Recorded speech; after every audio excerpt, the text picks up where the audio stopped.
اعوذ باللہ من الشیطان الرجیم بسم اللہ الرحمن الرحیم۔ شروع خدا کا نام لے کر جو بڑا ہی مہربان نہایت رحم کرنے والا ہے۔ السلام علیکم ورحمۃ اللہ وبرکاتہ۔ تمام سامعین کو ہمارے چینل کی طرف سے خوش آمدید۔ مجھے امید ہے کہ آپ سب لوگ خیریت سے ہوں گے۔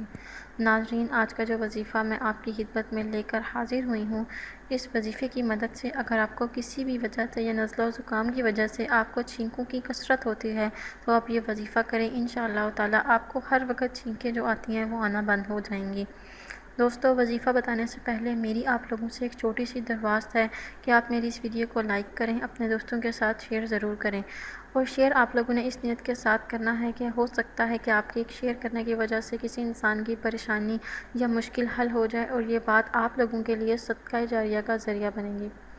دوستو، اگر آپ کو یہ مسئلہ ہے تو آپ یہ وظیفہ اپنے لیے خود بھی کر سکتے ہیں، اور اگر نہیں تو آپ متاثرہ شخص کے لیے بھی یہ وظیفہ کر سکتے ہیں جس کو یہ بیماری ہے، جس کو بہت ہی زیادہ چھینکیں آتی ہیں۔ دوستو، آپ نے کرنا کیا ہے، آپ نے سب سے پہلے اول و آخر 3 مرتبہ درود شریف پڑھ لینا ہے، اور پارہ نمبر 15 میں سورہ کہف ہے۔ سورہ کہف کی یہ ابتدائی آیت ہے، الحمدللہ۔ الحمدللہ سے لے کر ایوا جا تک آپ نے یہ آیت آپ لوگوں نے پڑھ لینی ہے، اور اس آیت کو آپ لوگوں نے 11 بار پڑھ لینا ہے، اور 11 بار پڑھنے کے بعد کسی بھی میٹھی یا شیرنی چیز پر اپنے دم کر کے اس مریض کو کھلا دینا ہے۔ کھلانے کے بعد آپ یہ، اگر اس شخص کو یہ مسئلہ نہیں ہے تو آپ یہ خود بھی کھا سکتے ہیں۔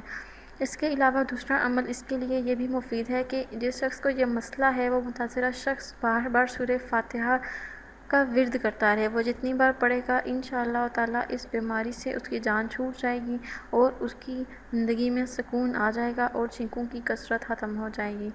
دوستو، اگر آپ کو آج کا وظیفہ پسند آیا ہے تو کمنٹس میں اس کا اظہار ضرور کیجیے گا۔ انشاءاللہ تعالیٰ آپ سے پھر ملاقات ہوگی۔ مجھے اپنی دعاؤں میں یاد ضرور رکھیے گا۔ اللہ حافظ و ناصر۔